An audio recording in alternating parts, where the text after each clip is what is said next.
guys, welcome back to Hardcore Human Design. I'm Chell, that's Miko. Hi everyone. Though we were here last week, and the week before that, and the week before that, and the week before that, and the week before that, and the week before that, and the week before that, we have not actually been here in like 6 weeks maybe? I don't know. It's been a hot minute. I'll pop the picture up somewhere around here, but if you're watching, Miko and I met up in real life again. I think this is our 4th country this time. I could be wrong. Maybe our 5th country. 5th country? 5th country and 4th time meeting. There you go. 5th country, 4th time meeting. Not our 4th time talking. We talk way too much. But yeah, so that was super fun. Got to meet Yobu Thang.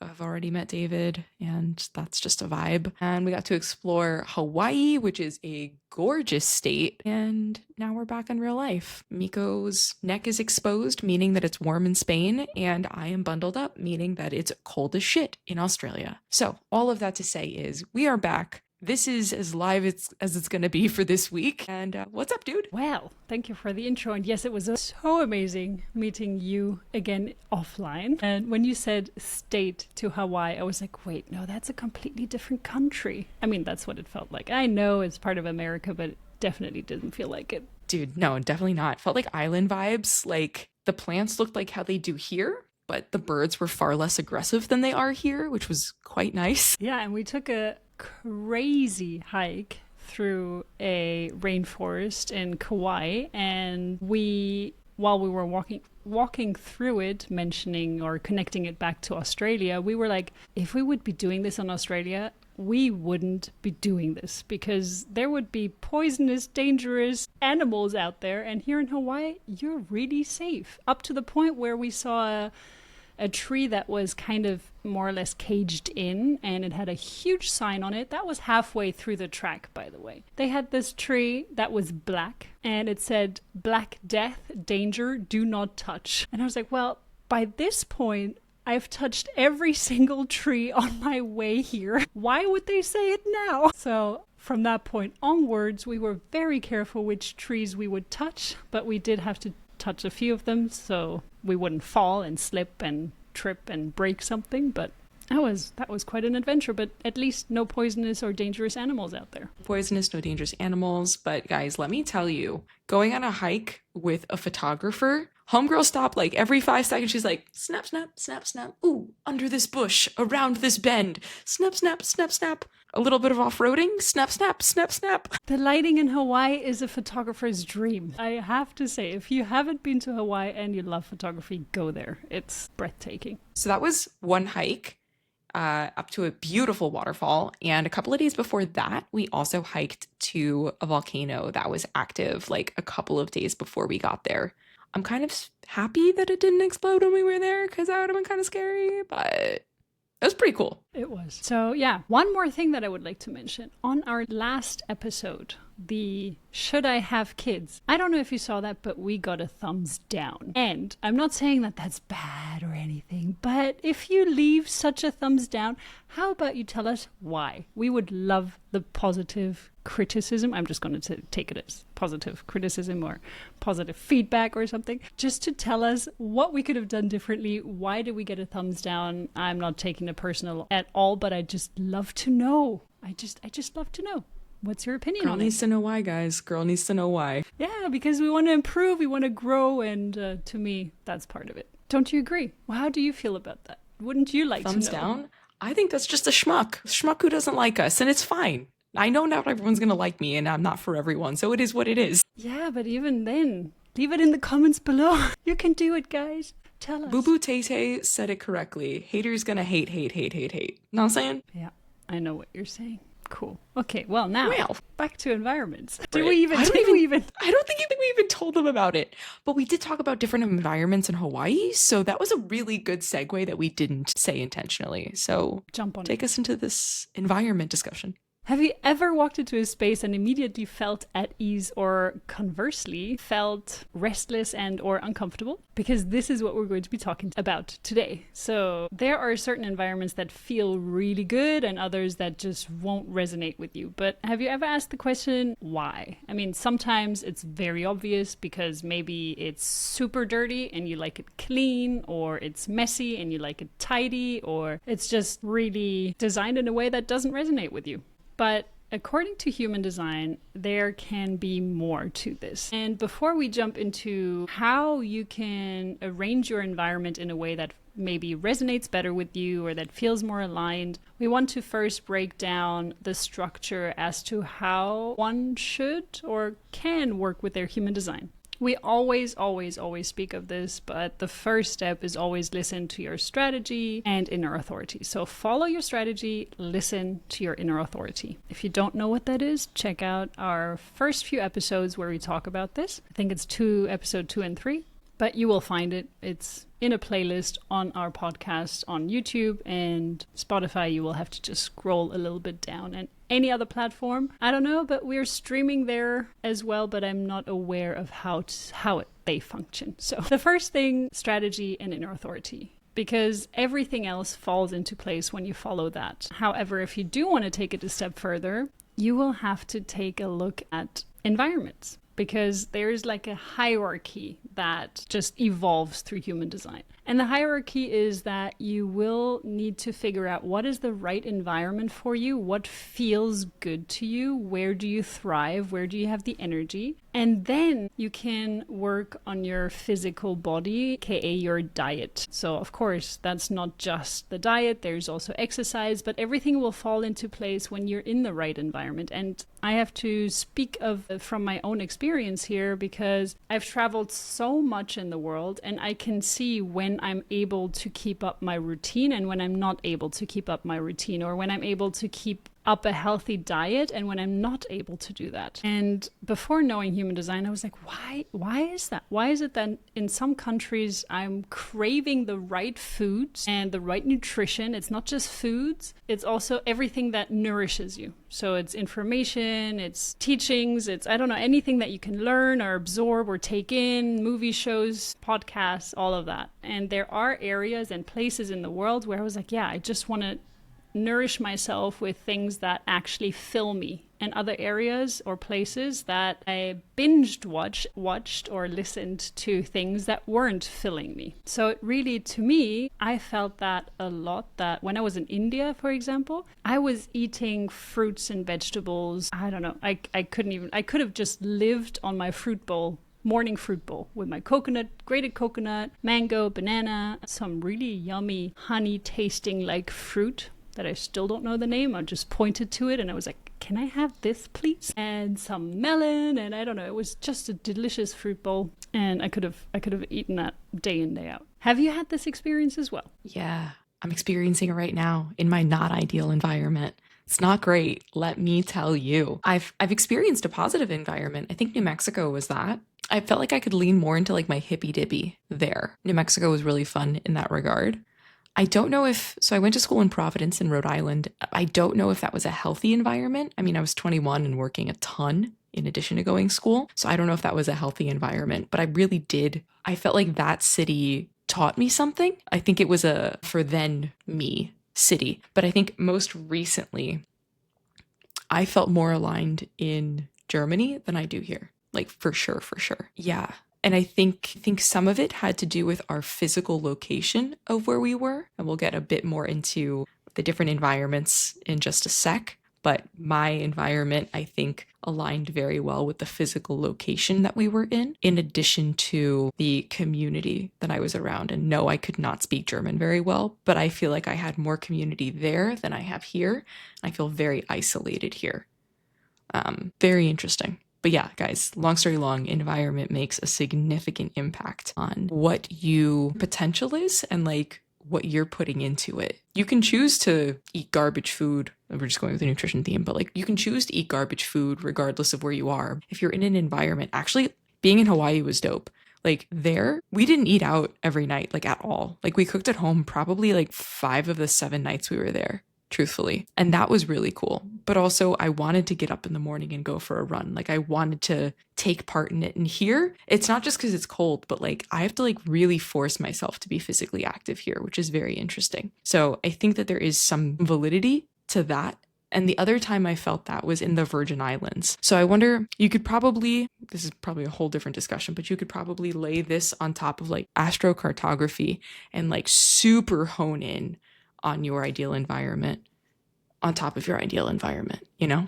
So Those are my 2 cents. I think that'd be cool too. Yeah, absolutely. I think astrocartography is a really good point to help you identify where your an ideal environment may be. We also covered an episode on this. This is episode 61, Where Should I Live? So do check that out if you want more insights on that. And the other point that you mentioned was the community. So when we're talking about environment, it is not just about the material place or the things that are surrounding you, but it is also about the people that are surrounding you, the energy that is surrounding you. And we're going to get to that connected to the variables. So looking at left versus right facing arrow, because that is going to play a role in how the environment nourishes you. But additionally to that, looking at who surrounds you and how you provide or how you create boundaries or how you bring in the right people into your environment. And we're not saying that you have to move. This is really an important aspect about this. The reason why we're creating this episode is because we want to help you figure out how you can make your current environment, how you can make it feel more aligned to who you are and what makes you feel good. And in order to do that, to figure out what makes you feel good, you will have to use your strategy and inner authority. So whatever we're talking about here, and whenever you want to start making changes in your space, in your environment, regarding people, but also regarding things, so maybe get a new bed, get a new couch, or just start with other smaller things if you don't have the financial means at the moment. Maybe it's about getting a cozy blanket that you can meditate on every single day and fill it with positive energy, or just doesn't have to be meditation, but it can just be sitting there for 2-3 minutes and filling it with positive gratitude vibes. And that is already creating a little tiny space, so you don't even need to get anything new. You can just sit down, grab a pillow that you like, and do that with one of your favorite pillows. It's really about creating more joy, happiness, and just fulfillment in your space, with starting with what you have and building from there. So as we discussed, there are 2 ways of going about this, but the most essential way that will help you create a better diet for yourself is really feeling good in your environment. So I would recommend really starting there. Figure out how you can make your environment feel good, even if it's not your perfect, most adored place that you would want to live. But find ways to, and continue listening to this episode, because we're going to give suggestions on how to do that. The other way is you could start with your diet. You could start implementing healthier foods or nourishing foods. It doesn't have to necessarily be healthier foods. We talk about the digestion variable in another episode. So if you want to check out our episode on diet, go check out episode number 8. We also get some useful insights from our registered dietitian on the other side of the world. And the only thing is that if you start with the digestion variable and implementing your optimal nutrition and determination, your digestion type, it can feel more difficult to do that if you're not in the environment that feels good to you. So, as we said, you don't need to move, you don't need to go anywhere new, but we would recommend you to really implement things that we're going to mention here if it resonates with you, if it speaks to your inner authority. All right, guys. So the reason you all came here today is to talk about environment. And the way we see that on your human design chart is through the environment variable. So if you zoom into your chart, pull it up, take it out, whip it out, wherever you want to go, it is the lower left hand arrow. And if you guys are watching, Miko's doing some it feels like you are on an airplane, guiding us towards the emergency exits right now. She's being real aggressive with the lower left arrow. Anyway, so that's where you're going to look. So the way your environment is determined on your chart is not only by looking at this arrow, but we're going to go a bit deeper into the colors of this. So this is the first number, right? So color, tones, bases, color and tone are important for this. And again, if you guys are watching, Miko is circling. So what that means is caves, 1, markets, 2, kitchens, 3, 4, mountains, valleys, 5, shores, 6. We're going to start from the 1s and work our way up. I was going to say down, but work our way up to 6. So with caves, If your environment is caves, you'll have a number 1 in your color. And the needs of someone with this environment is going to be safety and protection. Think coziness. Think having your physical body protected in some way, shape, or form that feels really comforting to you. So your environment is, in theory, going to speak to you, right? Is it going to motivate you to be active? Is it going to motivate you to be passive? What is your environment going to tell you? Again, with that core need of the safety protection aspect of it. If your arrow is facing right, this is a passive style. Are you feeling relaxed? Is there kind of this seamless integration with you and your environment that you're in? So really feel into it if you are a caves environment. Some tips for your home design or for your cozy, comfy cave space could be positioning the furniture against walls, having a canopy bed, so it kind of like encompasses you, some warm tone lighting, and weighted cozy blankets can also be really helpful. Again, just think of what would make you feel safe and secure in that environment. And last but not least for caves, it's really important that you determine who comes into your world, your environment. So by that, I mean your home is your cave, your safety and protection area, your cozy spot. Be very selective with who you bring into that space of yours. Select those humans, select the individuals that you bring in with discernment. Number 2, markets. So the core need for someone with this environment is going to be a stimulating environment and having some type of exchange, experiencing that exchange, experiencing the hustle and bustle. Think of the name of this environment, right? Markets. What do you picture? For me, whatever reason, I picture like a fish market and things just going wild and crazy. And people kind of just being everywhere. There's hustle, there's bustle, money is being exchanged, people are buying fish flopping around on the floor, right? Like that's the kind of vibe that I'm mentally seeing when I think of markets. And someone with this environment will thrive in that kind of space. So if your arrow is pointing left, if you are an active market, feeling this is going to be internal, right? The environment needs to energize you through this variety, through a curated to you specifically variety in your world, in your life, right? So maybe fish markets aren't your vibe. Maybe, I don't know, a market in Marrakesh is your vibe. I'm not saying you have to go to Marrakesh. I'm just trying to give you the vibes of like what I'm picturing a market would look like and a varied market would look like. On the opposite side of that coin, a passive market. So if your arrow is facing right, you're going to feel into the actual external market, right? So it's not going to be how you're feeling internally, how the external world is impacting you.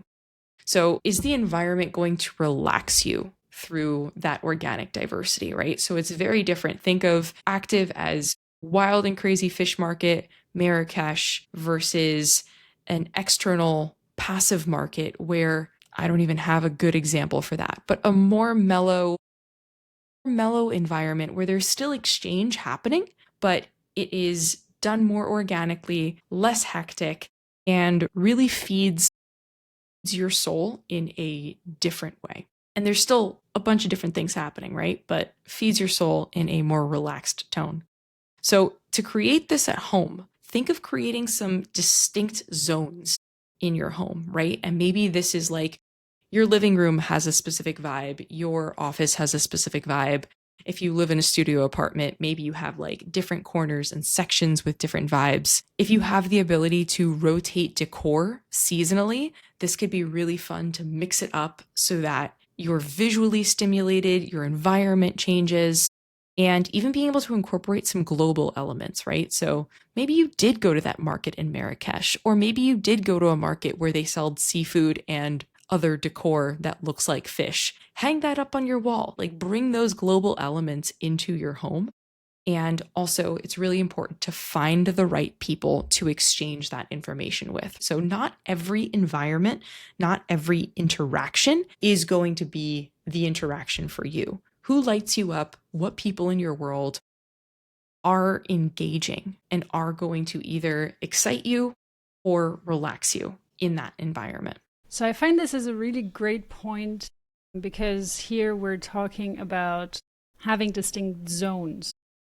And when you are in a couple, then a lot of times two different types of environments are coming together. So I feel like having these zones, that's not just speaking to markets here right now. I'm more speaking to individuals / couples. But if you're in a relationship with someone that has a different type of environment, try to also create zones for each other. So one person will be able to decorate one space, the other one will be able to decorate another space, so that each one has a zone in your home where you both feel comfortable. And maybe they can merge, but if there are environments that don't really merge well together, so where there's a kind of a dissonance. So when you're looking at caves and mountains, markets and valleys, kitchens and shores, those have very different needs, but they're still in resonance with one another in some way. Whereas caves and markets, for example, they wouldn't really have much to connect with. They don't really understand their needs very well in certain aspects. So try to find compromises, and you could do that by creating different types of zones. This is just an example. If you do really want a couples analysis, understanding more as to what helps and what doesn't help in how to create suitable environments in your home, then you will need to get a personal reading. But for as basic as we can make it, this may be a way of navigating around it. Amazing. All right, on to color 3, kitchens. So the core need of this environment is creativity and gathering. If you are an active, meaning wet kitchen, a humidifier can be extremely important. So you can think of them as a literal kitchen, right? Like places where different things are coming together, where families could be coming together, where you're being creative in the kitchen. So a more humid environment for the active wet kitchen is preferred. And on the opposite end, a dry kitchen or the passive right kitchen needs a more dry, less humid environment. So in your home, if you are an active wet kitchen, it could be good to have a humidifier, or to, like, if you live in a humid environment, to like have the windows open, go outside versus having the AC on. If you are a passive dry kitchen, having a dehumidifier on, or if you live in a dry environment, dope, or having the air condition or heat on, like being a bit more dried out. Living with a wet kitchen, let me tell you, homeboy really loved all of the wet, sad places that we've lived and did not like, mind you, I'm talking about David as my homeboy, did not like the environment of Vegas or New Mexico as much as Florida, Germany, or here. Places that rain a lot, man. Wet kitchens, freaking love them. Anyway, home design tips. If you are a kitchen environment, making the home your hub, like the place that people like come to, right? Like you can surround yourself with people, find those groups to be creative with, and it can be in your home, which is really cool. You can also display creative projects or things that you've collected and found that just like make you feel really good internally. You can bring music in whatever way that looks or works for you, whether it's a sound system, something along those lines, but a way to make it a kind of this joyous environment and bringing those people together. So finding groups to connect with in that space, but also knowing when you are done and being able to disconnect from people as well. So at your own free will. So finding spaces that really allow people to come together, but you can also step back from and have your own space and time as well. So those are the first 3. Miko, will you take us on an endeavor through the following 3 environments? Thank you, Celestina. So I think this has already helped a lot. What we haven't mentioned here yet are design elements, which I feel could also help a little bit. So kind of going back to caves, markets, and kitchens as some ideas. If you do want to add something, caves could benefit from warm, earthy tones and different kinds of textures. Then we have markets, which are rich, varied colors and global textiles. And for kitchens, we have warm, inviting colors and natural wood. And me speaking as a wet kitchen, I do like humid weather very much. And I also like warm, inviting colors, but I also like my whites. But I do prefer like a beigey white, but I like everything to be very clean. And wood, yes, I love Ikigai, bringing nature elements into things. But now let's move to the mountains. And mountains are all about height and perspective. So elevation is very important for mountains. If you can be in an elevated space in your home, if you have a house, then try to be on more of a top level place. If you work in a house, if you have your own office, then being in an elevated space would help just your inspiration and your way of digesting information.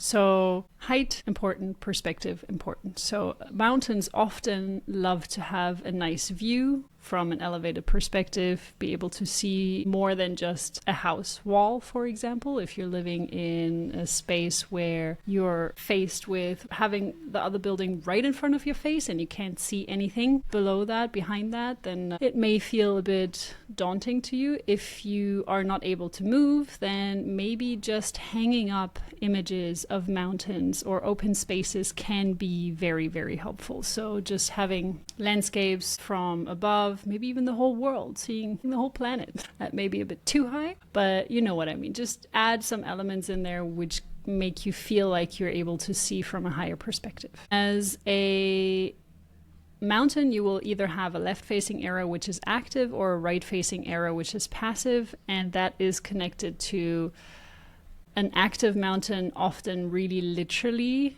benefits from being high up, whereas a passive mountain can benefit more by elevating their perspective. It doesn't have to be a physical elevation of their perspective, but it can just be having a standing desk, for example, instead of having a seated desk. But then it also really depends on your type, which we're kind of going to be covering a little bit later, just because it's an important aspect of how to structure your environment. But yeah, keep that in mind, that mountains benefit from having an elevated perspective. If you're valleys, community and collaboration is important. So a bit similar to kitchens in the collaboration aspect, but I feel like for me, kitchens, I would rather have the ability to join the group that is creative and then step away again. Maybe that's my second line, my hermity line though. Also for mountains, another element that I forgot to mention regarding the design element, use light, airy colors or see how it feels when we're recommending these things. Does it resonate with your strategy and inner authority? Does it feel good? And having clean lines. So when you're imagining yourself standing on top of a mountain,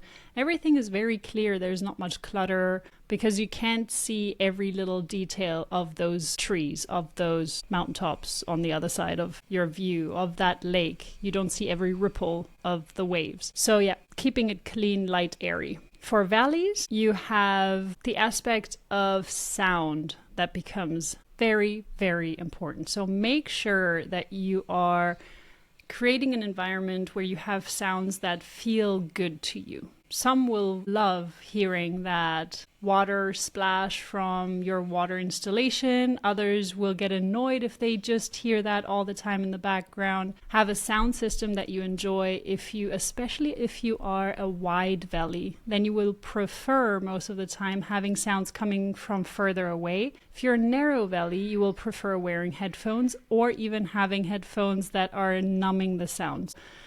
If you're opting for that, I'd recommend using headphones, not Bluetooth headphones, but instead having earplugs that can cover the sound. So I've heard that from quite a few narrow valleys that they like just turning off every sound around them, and that could be a way to go. As a home design tip, you will just make sure that you have the right type of sounds around you if you can. So if you are living in an apartment building that has very noisy neighbors that are yelling at each other all the time, or that have kids crying in the background all the time, and that is... I'm laughing because Celestina is in this situation right now. She's not a Valleys. It's fine. No, I'm joking. It doesn't mean that because you're not a Valleys, it's not going to bother you, by the way. She's nodding her head like crazy. No, I am. I'm a Wide Valley. Oh, you're a Valley. Okay. Yeah. Cool. So it does bother me. Yeah. So yeah, it's going to bother a Valley much more than it's going to bother the wet kitchen in your house. Usually. It doesn't mean that the wet kitchen isn't sensitive to sound, but Valleys are just really, really sensitive to sound. So every time that I share with a client, for example, you have hot taste and you love to eat hot food. And then they're like, yeah, but I also like it when it's quiet around me. Then I'm like, yeah, but one doesn't disqualify the other. It's just that for you to be able to digest something, you really need to eat warm, like above room temperature food, which means hot. It's not hot as in burning your gums off, but it's just, above room temperature food. And a lot of people think that with environments too. So yeah, valleys are just very, very sensitive when it comes to sound. As another design element, just using harmonious colors. And I would say Celestina enjoys that too, keeping things harmonious, neutral, having a little bit of elements here and there, maybe that pop, but nothing too distracting. Then we have shores as a 6 color, and that is about transition and horizons. So you will have a natural shore and you will have an artificial shore, left facing natural, right facing artificial. And when you are a left facing shore, literally being at the border of a shore is very beneficial. But how do you implement that into your home? So it is really about organic boundaries and being able to, when you're sitting in the kitchen, for example, to be able to see the living room as well. And when you're sitting in the living room, being able to see the outside area of the house as well, or sitting on the porch and being able to see the inside and the outside, really having this split view of things, being able to see both sides of things. And natural shores really is more about really natural nature-made boundaries, whereas artificial ones are things that are more man-made. So it's literally what it says, or the word is actually this time, which is not always the case in human design, but it literally means what it says. So in that case, emphasize entryways and creating indoor versus outdoor spaces, so where you can see both sides. Also using contrasting materials and contrasting colors as well. So there are quite a few things that you can do without having to spend a lot of money. You can either choose to start with just filling your space with different energies. You can also start with decluttering. That's really actually where I start with my clients. Every time it's about the environment. For me, it's first about what don't you need? What doesn't fill you? What doesn't make you feel good in your space? Do you really still need that flower pot? Do you really still feel connected to that dress? Do you really still enjoy that carpet? And if you don't, take it out. Don't keep it because it's been there for years. If it doesn't fill you, if you look at it, don't keep it. So that's the first thing. When you're in your environment, look at it with new eyes. Don't go through it as if it was the first time that you're seeing it. Because a lot of times we just get used to seeing a space and we're not really looking anymore. We're just entering. We don't see the clutter and the mess that has built up in one corner. We don't see the paint that is chipping in another space. But really, enter your home and look at it with new eyes and declutter first. Let go what doesn't fill you. And then maybe add new elements, and it doesn't have to cost a lot. It can just be nature elements for the beginning. Go into nature, grab some wood, grab some flowers, dry them out, put them in a picture frame. I don't know, it's not very feng shui though. Dried flowers, not a thing in feng shui, by the way. Don't do it if you're into feng shui. Get a real one. Don't bring death into your home. But yeah, dried wood is okay though. Dried wood is acceptable. It's so interesting hearing you be like, oh, yeah, if that flower pot hasn't moved in a while. We don't live in places for longer than 2 to 3 years. So it's really weird to think that something would be in a spot for longer than that. You know what I mean? And that is actually, I mean, as exhausting as it is to move all the time, but it keeps what you have to a minimum. It does. Usually doesn't go overhand because every time you keep packing up, or at the very least, when you're packing it out of the boxes, you're like, yeah, I don't actually need that anymore. And bye. Yeah. We've gotten rid of a lot of like kitchen gadget things because of that. Also, because we're in a 220 country, not a 110 country. You know, that messes things up too. Yeah, that's true. That's a good point. Yeah. So now that we've looked at the environment from each of the 6 aspects, we're also going to tie this into your type as well. So we're going to be looking at manifestors, manifesting generators, slash generators, projectors, and reflectors. So first up is manifestor, because your girl is one. So when looking at the environment variable, think of you need a lot of flexibility in your physical space. So for me, open layouts are fantastic. Being able to mix and match and do what I need to feel good in that space is really important. And being able to change it up, necessarily change it up, but structure it as you need it to be, I think is really important for a manifestor, right? Like, what's going to make you feel the most you in that space? Hopefully that makes sense for you guys. Do you have these moments where you just get up and are like, yeah, I need to change this, or I need to do this right now, and you just run around and start redecorating? Or does that happen? No, but I think if I lived in a place long enough, that would probably happen. I mean, this apartment. We've been here 10 months in this apartment. And prior to this, the last apartment we lived in, I was there for 8. I lived there for maybe a total of 8 or 9 months. So I get to do it enough. Also, with the furniture that we have in our current place, there's no other place it can go, right? Like, we're limited by the size of our apartment. So while we do have, that's a really good point though, while we do have an open layout, I am limited by the size of our current apartment.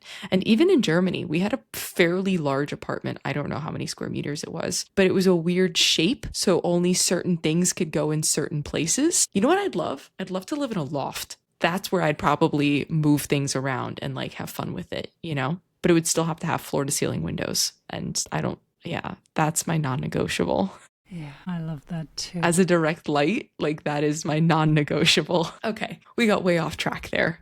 But yeah, I think open spaces. So manifestors out there, let me know if you guys live in lofts and if that feels like your ideal environment. For generators, both manifesting generators and generators, MGs, take a skosh of that manifestor energy and sprinkle it into this next description. Generators, you're going to want a stimulating environment. Maybe that's visually stimulating. Maybe that's with something that, again, you can kind of change it up a little bit.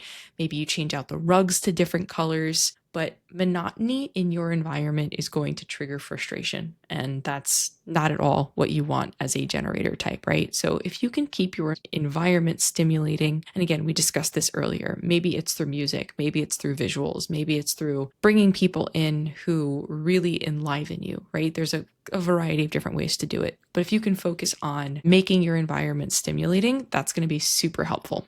And for MGs, make it a flexible / stimulating environment. Yeah, I hear that a lot, that generators also often like colorful spaces. I don't think that's right for everyone. But what I also see a lot is that manifesting generators especially, but generators as well, they kind of always are working on something. And I feel like this is bringing this stimulation, that there is always a project that they're working on. There's always something that needs to be fixed or done in the house. And that's I mean, I'm sure when you look at your parents, there's always something that they're doing, but that is what I see. And resting or sitting down, relaxing, I don't think I see my parents do that ever. Maybe reading a book, but that's also doing something.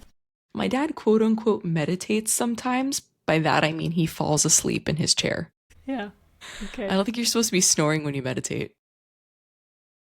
It's like Shavasana. Yeah, that's not it. Yeah. So projectors. So projectors, on the other hand, they do require a space that, well, I like the way that it was phrased here, invitation aligned space, like a zone where you can wait for invitations. I'm not sure if I would put it that way, but I do enjoy having my sacred space. So a space where I can meditate and I can fill this space with energy, a space where I can do my yoga, and I would love to have a space, a room one day where I can just leave my yoga mat and have my altar and just have this one room that is just dedicated to flowing movements. It doesn't have to just be yoga, but just a space where I can flow, where I can move and in the rhythm that I want right now, and where I can meditate, where I can do my gratitude practice, etc. So just a reflective space. I feel like that would feel really good for me. At the moment, I'm still rolling up and rolling out and rolling up my mat, but it's still, I have a space where I can do it every single day. I could leave it laying around probably, but I also don't like clutter. So that's another thing for projectors. You're probably not going to like clutter. You want it organized. Maybe it's also the left facing arrow in my environment. Well, the quad left in every variable. But yeah, I like decluttered, which is also maybe why I'm doing this with my clients every time. I'm like, yeah, get rid of stuff. Don't add, just get rid of stuff. Your first step is just Marie Kondo that. You're She's like, does it serve you? No. Does it fill you? No. Check it. Do you love it? No. Hell yeah. Yeah. Oh, is this the time? Is it time? Guys, this is going to be weird because if you're watching, it looks like I'm flashing you, but I swear I'm not. I'm just showing you the birthday present Miko got me. Yes. Hell yeah. I was so excited about this t-shirt. Yeah. Hell yeah. Hell yeah. The Care Bear heart energy saying, hell yeah.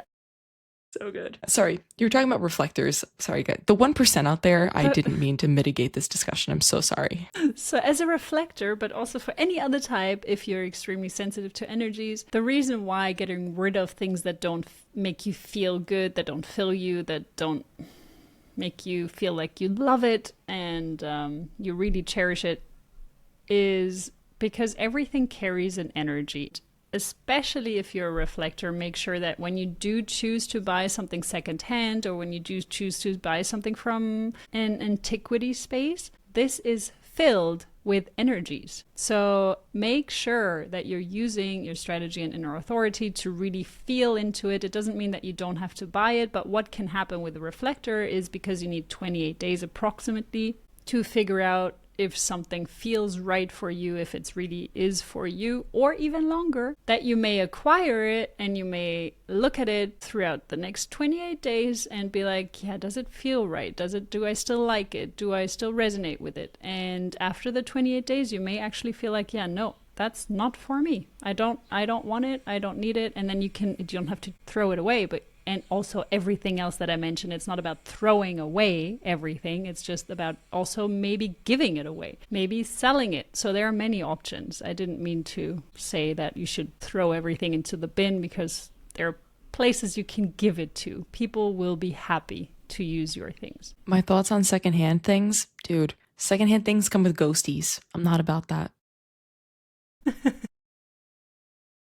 Secondhand clothing, fine, right? How are you going to find ghost in the jeans pocket? I don't know. My brother, he's very peculiar about his things. And he also thinks that some things are bad luck. So he won't wear something if he's had bad luck in it for twice, maybe if he's pushing it and he really loves it, he will give it a third chance. But usually after that, it's out. It's like, yeah, that's bad luck. I'm never wearing that again. So I'm not sure about clothes. I don't know, dude. If that were the case, I would never wear Lululemon again. All of your But I love my Lulus. Secondhand? No, I didn't get them secondhand. I just had bad luck in my Lulus.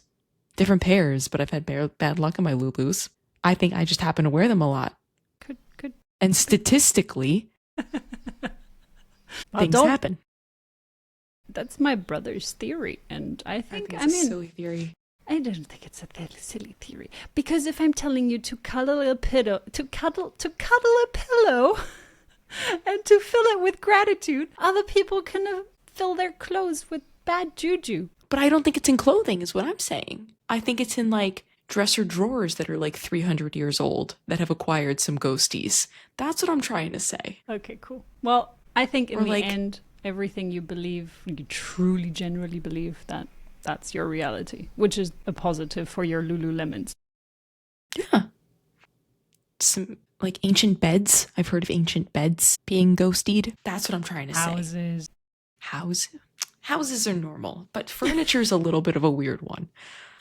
Okay, well, on that note, one thing that Miko is super passionate about is asteroids, and you can dive deeper into this by looking at asteroids. So if you want to sprinkle that on them, I think they'd enjoy that sprinkle. That's a very good point. So my absolute passion, and I love using asteroids in human design, thank you for mentioning it, is every time you look at someone's chart and you add the asteroids to it, you get so much more depth. And if you would look at your nodes and your incarnation cross and which asteroids are placed in there, this is a very, very, very top level explanation of all of that. But that can already give you some kind of an insight as to what would help enrich your environment, what would help you bring more structure into it or more flow if you're not a quad left person.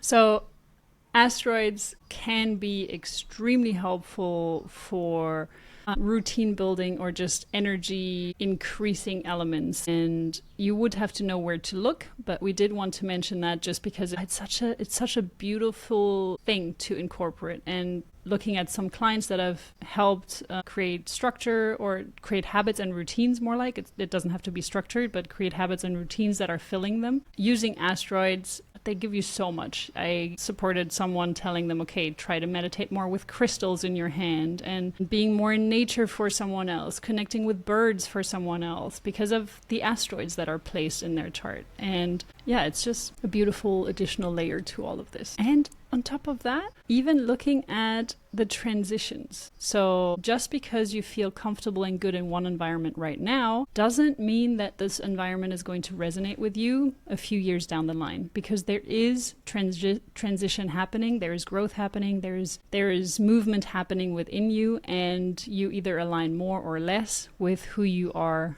in your core, but also the planets are influencing you, and as you grow and age and evolve, that also influences you, and you can look at that as well through human design. Yeah, that's it for today. So good. Guys, we are stoked to be back, and we'll catch you live as we can be over the next couple of weeks. By that I mean our hair will be growing out normally and you will not see 6 weeks ago us, is what I'm trying to say. I thought we were doing a live stream. I was like, ooh, okay. No, but like this is relatively this week. So this is as live us as you're gonna get. Thank you everyone for watching, and leave us your comments, your feedback, your ideas, your inputs, your thoughts in the comments below. We would love that.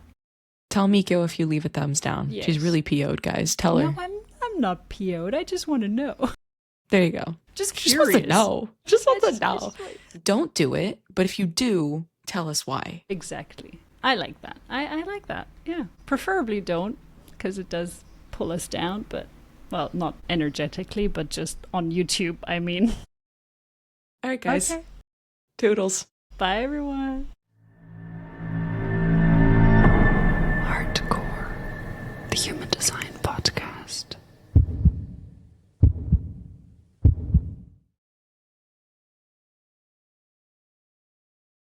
Bloopers. Hello, is this thing on? Hello? Very good. All right. The eagle has landed. Get back into Bravo. It's going to fix his ear. The eagle has landed. Oh my god, it's like our first time. Woo! It's been so long. All right. Ready? No, it's had some burger stuff on there. Someone hungry. I haven't had a burger in a while. We got a grinder. We got a meat grinder. So we've been grinding our own meat. It's been banging.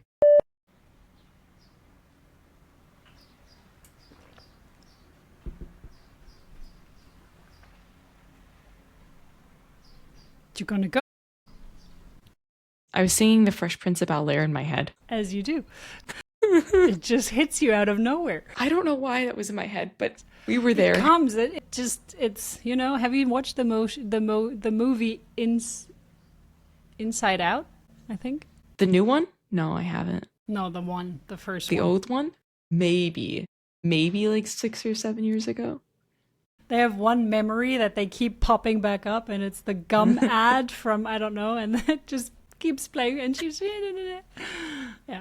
So I think that's one of your memories that just is randomly sent up to control center. So good. Oh my God. All right. Well, hopefully that was helpful. Wait, that the piece of types. it. I know. Okay, cool, I'm cool. not done. I was going to transition. Oh my God. She thinks she can read my mind. Well, I guess. Hopefully that aspect of it was helpful. It was aggressive, man. When we're cutting that, they will be like, whoa.